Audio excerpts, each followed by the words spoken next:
नमस्कार दोस्तों, मैं नवनीत पचौरी बाल विकास आप सबको पढ़ाऊंगा। कल की क्लास में हमने पढ़ा था कि बाल विकास की आवश्यकता क्यों है, बाल विकास हम सबको क्यों पढ़ाया जा रहा है, उसका महत्व क्या है, उसका उद्देश्य क्या है और आखिर ये बाल विकास है क्या। तो इन सारे विषयों को लेकर कल हमने एक वीडियो तैयार किया था। आप लोगों ने उसको देखा सुना ही होगा। उसमें हमने ये भी बताया था कि कैसे एक बालक जब विकास की प्रक्रिया में आगे बढ़ता है तो उसके शारीरिक, मानसिक और बौद्धिक और संवेगात्मक परिवर्तन निरंतर होते रहते हैं। दुनिया में कोई सा भी बालक एक दूसरे के जैसा नहीं है। इंडिविजुअल डिफरेंसेस हर एक बच्चे में होते हैं। उसी के आधार पर वह बच्चा आगे चलकर स्किल्ड होता है, अपने वीकनेस और स्ट्रेंथ को समझता है और जहां उसका इंटरेस्ट होता है, जहां पर वह प्रोफेशन में फोकस कर पाता है, उसे वह अपने जीवन में और लर्निंग करता है और आगे बढ़ता है। एक बड़ी मजेदार बात यह है कि अगर दुनिया में किसी भी व्यक्ति का जो पैशन है वो यदि उसका प्रोफेशन बन जाए तो उससे भाग्यशाली व्यक्ति कोई दुनिया में नहीं होगा। और किसका क्या पैशन है और किसका कौन सा प्रोफेशन होना चाहिए, ये सब कुछ हम बाल विकास की क्लास में सीखते हैं और उसके अनुसार अपने क्लास के बच्चों में, अपने घर के बच्चों में और अपने आसपास के बच्चों को गाइड करते हैं और करना भी चाहिए। आज हम फिर से एक नई क्लास में चाइल्ड डेवलपमेंट,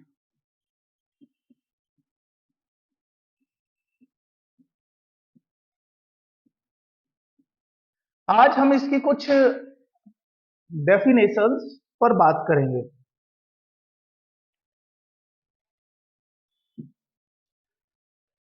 चाइल्ड डेवलपमेंट, जैसे कि हमने बताया कि किसी बच्चे में भ्रूण अवस्था से लेकर परिपक्व अवस्था तक होने वाले परिवर्तन, जैसे शारीरिक, मानसिक, बौद्धिक, संवेगात्मक, संज्ञानात्मक, इन सब परिवर्तनों से जो एक बालक परिपक्व अवस्था तक पहुंचता है उसे हम बाल विकास कहते हैं। एक और बात, विकास शब्द हम सबके लिए नया नहीं है, लेकिन विकास का अर्थ बढ़ना नहीं है।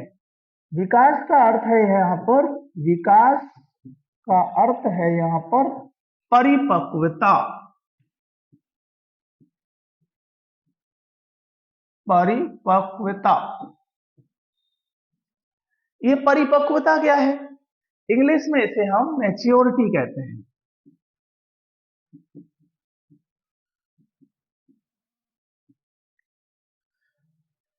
जब बच्चा एक उम्र पर जाकर परिपक्व हो जाता है, अर्थात चीजों को समझने लगता है, ऑब्जर्व करने लगता है, उसकी अच्छाई, बुराई, वांछित अवांछित उसके परिणाम, उस विषय वस्तु के जब वह ठीक ढंग से समझने लगता है तो उसे हम कहते हैं परिपक्व अवस्था। लगभग सभी मनोवैज्ञानिकों ने 18 वर्ष के आसपास की उम्र को परिपक्व बताया है। कानूनी रूप से अगर हम देखें तो 18 साल के बच्चे को हम वयस्क मान लेते हैं। एडल्ट फ्रेंचाइजीज की जो एज है वो वयस्क है। संविधान उस व्यक्ति को मतदान करने का अधिकार देता है, मतलब वह अपना मत या वह अपना समर्थन व्यक्त कर सकता है। तो 18 वर्ष अर्थात व्यक्ति के सोचने और समझने की वह अवस्था जिसमें वह परिपक्वता को हासिल कर लेता है। अब हम कुछ और परिभाषाओं की बात करेंगे। जैसे एक परिभाषा है हरलॉक। बाल विकास के बारे में हरलॉक ने क्या कहा?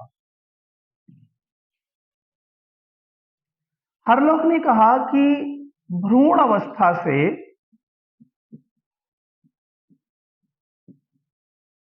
भ्रूण अवस्था से कई शब्दों से हम इसे परिभाषित कर सकते हैं। भ्रूण अवस्था से प्रारंभिक स्थिति यही है चाहे हम मृत्यु पर्यंत कहें, चाहे हम जीवन पर्यंत कहें, या मृत्यु तक कहें, या हम उसे परिपक्व अवस्था भी कह सकते हैं। तो भ्रूण अवस्था से परिपक्वता या जीवन पर्यंत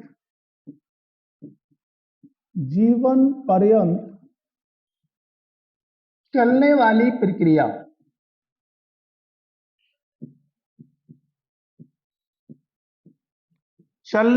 प्रक्रिया को हम बाल विकास कहते हैं।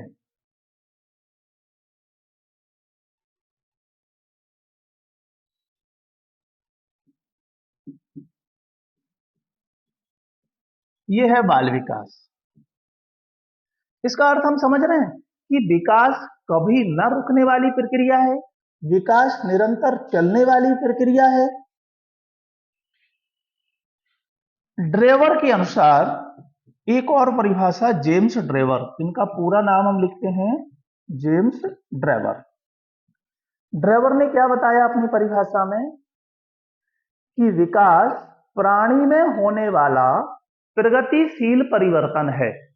अर्थात परिवर्तन होता है लेकिन उसकी प्रगति में होता है, वह निरंतर वृद्धि करता है, उसकी उत्तरोत्तर प्रगति होती है। तो जेम्स ड्रेवर के अनुसार विकास प्राणी में, किसी भी प्राणी में, तो मनुष्य जाति की हम यहां पर बात कर रहे हैं, ह्यूमन बींग्स, विकास प्राणी में होने वाला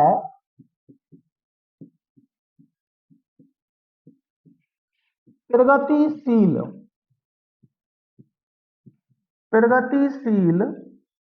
परिवर्तन है।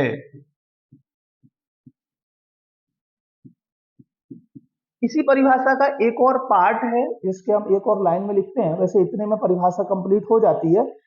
विकास प्राणी में होने वाला प्रगतिशील परिवर्तन है जो उसे लक्ष्य की ओर निर्देशित करता है। अर्थात प्रगति करता हुआ व्यक्ति अपने लक्ष्य को प्राप्त करता है।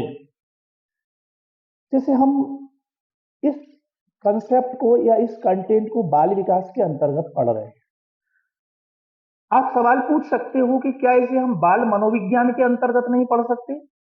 बाल मनोविज्ञान भी तो वही चीज है, वो भी मनोविज्ञान का पार्ट है, लेकिन विकास के अंतर्गत वो सारे पक्ष सम्मिलित होते हैं जिसमें हम बालक के सर्वांगीण विकास की संकल्पना को परिभाषित करते हैं।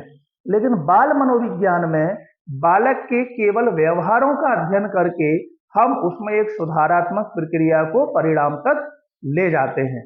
तो अर्थात बाल मनोविज्ञान की विधियों द्वारा बालक के व्यवहार का अध्ययन बाल मनोविज्ञान है, लेकिन केवल अध्ययन नहीं, उस अध्ययन के बाद उसकी रेमेडीज, उसके सुधार की प्रक्रिया में बालक को फिर समाज की मुख्य धारा में जोड़ना, उसके सभी पक्षों का ठीक और अच्छे ढंग से विकसित होना, ये जिम्मेदारी, ये रिस्पॉन्सिबिलिटी बाल विकास में समाहित है। इसीलिए बाल विकास हमारे शिक्षा में हर एक टीचर को पढ़ना चाहिए, पढ़ाया भी जा रहा है, गवर्नमेंट की ऐसी पॉलिसी भी है जिससे कि हर एक टीचर का जो अपना विषय है वो उस विषय को अपनी कक्षा के हर एक बच्चे तक ठीक ढंग से डिलीवर कर पाए, अर्थात वह विषय उस बच्चे को बहुत अच्छे से समझ में आ जाए। क्योंकि बाल विकास में हम बहुत प्रकार की शिक्षण विधियों को भी पढ़ते हैं, बच्चों के संवेगों को समायोजित करने की तकनीकों को भी सीखते हैं। तब बाल विकास हमारे बच्चों के लिए बहुत उपयोगी हो सकता है और हम बहुत बेहतर ढंग से, बहुत कम समय में या उस लर्निंग को, उस प्रोडक्टिव लेवल को प्राप्त कर पाते हैं। तो एक ये जेम्स ड्रेवर की परिभाषा, हरलॉक की परिभाषा, लगभग सारी परिभाषाओं में यही कहा जा रहा है कि बाल विकास एक निरंतर चलने वाली प्रक्रिया है जो बच्चे के भ्रूण अवस्था से लेकर और परिपक्व अवस्था तक चलती है। तो ये बाल विकास की परिभाषाओं से संबंधित एक वीडियो था, बाल विकास है क्या। फिर भी इसमें भी हमने आपको ये बताया है कि इसकी उपयोगिता क्या है, क्लास में हम इसको कैसे अप्लाई कर सकते हैं। आगे भी बहुत सारे वीडियो में हम इन सब के बारे में भी आपको प्रैक्टिकली तरीके से बताते रहेंगे। Thank you so much.